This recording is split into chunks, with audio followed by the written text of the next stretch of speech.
it's never that deep, Chelsea fans, right? Football is about rivalry and it can be very, very tribalistic. And I understand the fact that I said certain things you didn't like, but doesn't change the fact that what I said was the truth. You wanted Califury, he rejected you guys because you're not in the Champions League and the Conference League, because he thinks Arsenal's project and team is better, which is objectively true. And there's nothing wrong with that. Coming to my comment section and calling me Momo, insulting me, you think that will get to me, really? Man. What I said is that he rejected you guys and wants to come to us now. There's nothing wrong there. You try to justify, or you guys. Yeah, I'm not talking about the whole Chelsea fan base. I'm talking about the aggressive minority who think they speak for all Chelsea fans. There are some decent Chelsea fans. I acknowledge that, but there are some rascals amongst the Chelsea fan, just like there's some rascals among the Arsenal fan base who think they can bully people. You ain't gonna bully me. I said what I said. It's objective truth, and whether you like it or not, it's just the truth. You can't tell me Viega is better than Califury, but yet Califury was your first choice. Now it could turn out that Viega could turn out to be a better player, but why not to wait till then? Or they say we had a better deal. Just shut up. Telling us that, oh, Arsenal are spending more money than you guys. Coming from a club that spent over £100 million on Enzo, it's looking like a flop, on Caicedo, who didn't hit last season, he didn't hit it running. The same Caicedo came out and actually castigated the fact that your managers just know how to tell the players to run. That Brighton had more tactical nuance than Chelsea. I didn't say that. Caicedo said that by himself. But you're coming to my comment section to try and bully me because you don't like what I said about Chelsea. Did I lie about Chelsea? No. I said what I said. You're a bozo club. I understand you won the Champions League. That's not won the Champions League. That's your trope. Yeah, the Champions League has not ended. The league has not ended. But right now, you are in the dumpster fire. Right now, you are just sticking and darting in the dark and hoping something will stick. Buying you guys are trying to frame us. You are buying the best of youngsters. Really? Really? Is that what you tell yourself? To rationalize the fact that you guys are just scattered all over the gap. You don't know what you're doing. You're just buying and hoping that something works out. You sacked so many managers within the last 2 years, and you're telling me you know what you're doing. You always wait for Arsenal to be linked to a player so you can go aggressive and try and hijack it. Is that a strategy? Looking at Arsenal's transfer strategy so I can hijack it. That's your own strategy. Buying all kinds of Brazilians and South Americans. Is that a strategy? Interesting. And selling all your traditional English players. That's a strategy. And you guys are succeeding. What was your last league position the last campaign? No, let me know, because some of you were shouting, "Well, Arsenal didn't win a trophy. Chelsea win a trophy." They're the same thing. Really? How come you couldn't sign Olise if you are the same thing? Because the only reason you couldn't sign Olise was because you required a Champions League. The clause in Olise's contract says that the £65 million was for Champions League team, not for a team who was not in the Champions League. That was why I couldn't sign him. That's just the fact. The fact that Califury rejected you guys was because you are not in the Champions League and I signed the Champions League. That's just the fact. You don't like the facts. You're offended because you are riding on emotionality. You're riding what you've done in the past. Now, kudos what you've done in the past. Let's talk about the present. Let's talk about the present and into the future. Your future doesn't look bright. You can't deceive yourself and lie there buying best of youngsters. Your future doesn't look bright, objectively. In comparison to Arsenal, in comparison to Man City, your future doesn't look bright. Now you brought in Maresca. Maresca. I'm very happy and excited. It will be a fantastic journey. How long will that journey last? How long will this journey, Maresca's journey with Chelsea, last? Come on, we've seen this before with Lampard. We've seen it before with Graham Potter, Pochettino. We've seen this episode. So this is not a new movie. How long will this journey last? It will be a fantastic journey, and I'm excited to get started as soon as possible. Yeah, you can get started as soon as possible. How long will Maresca remain at Chelsea? 6 months? 12 months? 18 months? 24 months?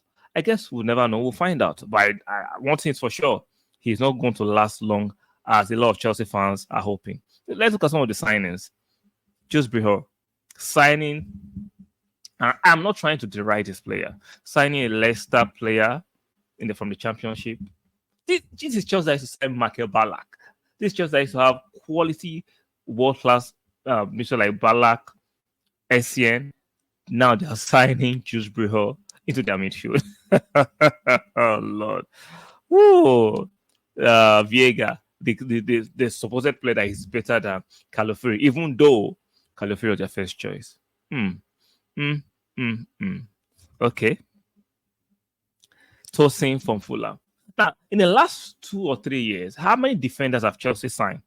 I remember when they signed Chile and they signed Disasi, and they were claiming those defenders were going to be better than Arsenal defenders. Name one Chelsea defender, one out of the lot of defenders they signed, Chile, Fafana, Disasi, Viega. They signed a couple of defenders. All their defenders, none of them is even as good as Kivio. They keep on chopping and changing defenders, hoping a few of them will combine well. Unfortunately, you are not on our level for now. Now, in the future, things could change. But right now, this Chelsea, nothing is working. Nothing is working. Let's call it for what it is. You can come and be telling us now, have you won the Champions League? Yeah, we've not won the Champions, but that is not what we're discussing. We are discussing the fact that you are dancing in the dark.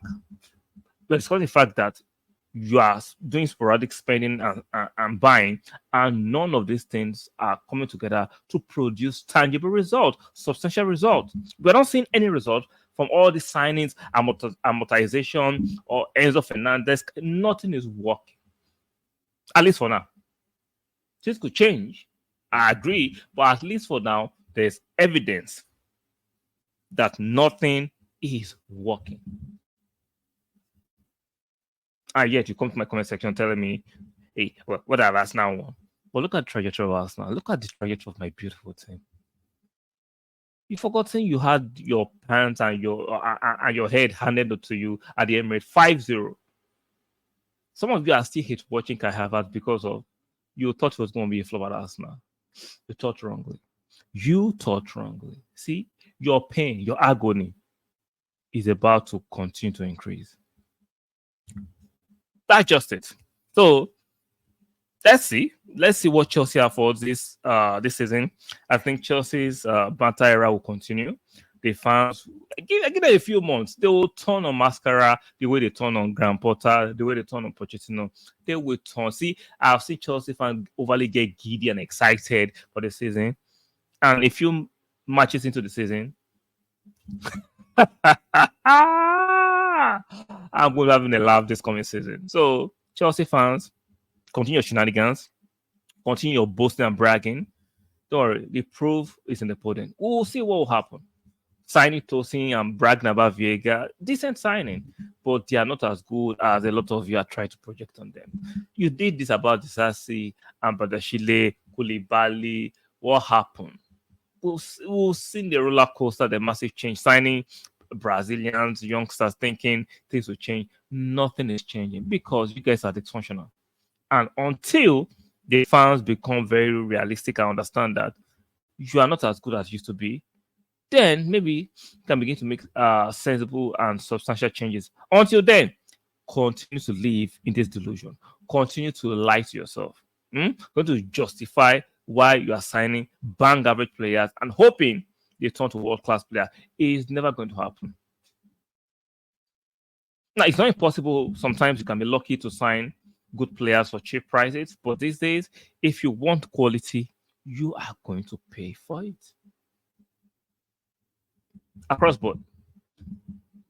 So, keep on comment to my comment section to insult me.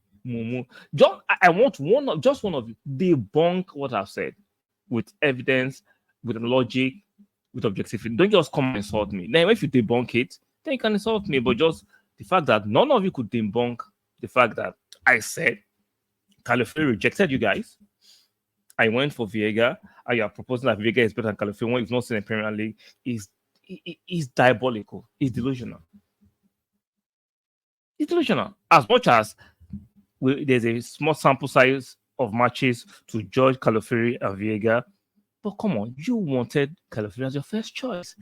There is no shame in that. And there's no shame you get rejected. There's no shame in that. But the fact that you're trying to mask it, you're trying to rephrase it, that is when they're going to call you out for your BS. Like the video. Like the video, subscribe, and make sure you turn on your notification bell and let me know what you think. I know Chelsea fans won't like this, but do I really care? Do I really care? No, the truth is the truth. And I'll see you guys on the next one. Bye.